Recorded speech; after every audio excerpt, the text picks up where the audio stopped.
Big boss ആണ് തുടങ്ങി രാവിലെ ആവുമ്പോൾ പാട്ടിടാൻ.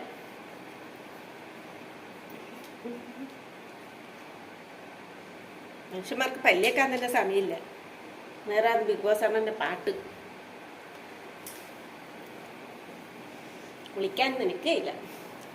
നാളത്തേക്ക് ഒരാഴ്ചയാവില്ല കുളിക്കാത്തത്. അപ്പം നാളെ കുളിക്കാനും. വീട്ടിലാകുമ്പോൾ ഞാൻ ഒന്നരാടം കുളിക്കാറുണ്ട്. ഇന്ന് ഇപ്പം ഇവിടെ വന്നതിന് ശേഷം ഞാൻ ഒരാഴ്ചത്തേക്ക് മാറ്റി കുളിക്കൽ. ഗബ്രി നീ എന്നും ആയില്ലേ? ഞാൻ റെഡി ആയല്ലോ. നീ എന്നെ മുടി മണപ്പിച്ച് നോക്കി. എന്തൊക്കെ സ്മെല്ലുണ്ടോ ഞാൻ കുളിക്കാത്തതിന്? ഇല്ലല്ലോ. വേണമെങ്കിൽ എൻ്റെ കൈ നക്കി നോക്ക്. എന്തെങ്കിലും ഉപ്പ് രസം എന്തെങ്കിലും ഉണ്ടോ? ഞാൻ ഒരാഴ്ചയല്ലോ കുളിക്കാത്തേ. ബായി വേണം, ബായി വരെ എൻ്റെ നാറൂല, പല്ല് വരെ തേക്കയില്ല. ഉണ്ടാ വായി നാറുന്നുണ്ടോ? ഇല്ലല്ലോ. എൻ്റെ സൗന്ദര്യത്തിൻ്റെ സ്പ്രേ അടിച്ചിട്ടുണ്ട് വായിൽ. സ്പ്രേ അടിക്കാറില്ല, പക്ഷെ ഇവിടുന്ന് സ്പ്രേ അടിച്ചു വായിൽ.